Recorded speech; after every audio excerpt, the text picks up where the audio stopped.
নির্বাচন নিয়ে সময় ক্ষেপণে উদ্বেগ অসন্তোষ সৃষ্টি হচ্ছে। দ্রুত সুনির্দিষ্ট রোডম্যাপ ঘোষণা করা উচিত বলে মনে করেন বিএনপির ভারপ্রাপ্ত চেয়ারম্যান তারেক রহমান। বলেন, জাতীয় নির্বাচনের আগে স্থানীয় সরকার নির্বাচন আগে হলে স্বৈরাচার পুনর্বাসিত হতে পারে। দেশের স্বার্থে সব রাজনৈতিক দলের অবস্থান এক হওয়া উচিত বলেও মনে করেন তিনি। জাতীয় প্রেস ক্লাবে এবি পার্টির প্রতিষ্ঠা বার্ষিকী অনুষ্ঠানে এসব কথা বলেন তারেক রহমান। মাইদুর রহমান রুবেলের রিপোর্টে থাকছে বিস্তারিত।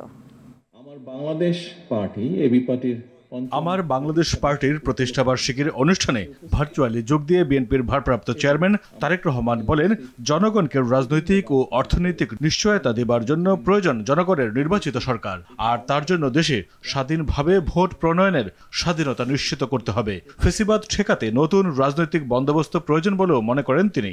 নির্বাচনের দাবি জানানো কোনো অপরাধ নয় বলেও মনে করেন তারেক রহমান। রাজনৈতিক দল নির্বাচনের দাবি জানাবে, এটি স্বাভাবিক গণতান্ত্রিক রীতি।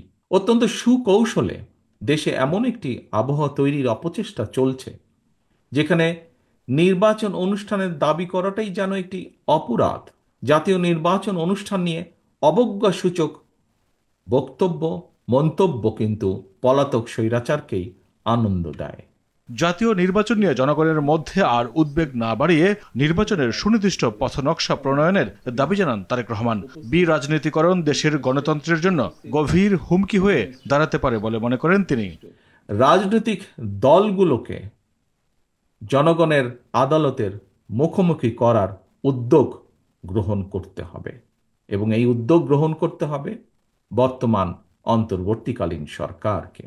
5 আগস্টের পর রাজনীতিতে যুক্ত হওয়া নতুন 26টি দলকে স্বাগত জানিয়ে তারেক রহমান বলেন, আদর্শের ভিন্নতা থাকলেও দেশের স্বার্থে ঐক্য প্রয়োজন সব দলের। গণতন্ত্রের পক্ষের রাজনৈতিক দলগুলোর মধ্যে রাজনৈতিক আদর্শের ভিন্নতা থাকতে পারে, তবে আমি বিশ্বাস করি দেশের স্বার্থের প্রশ্নে বাংলাদেশের পক্ষের প্রত্যেকটি রাজনৈতিক দলের অবস্থান এক এবং অভিন্ন।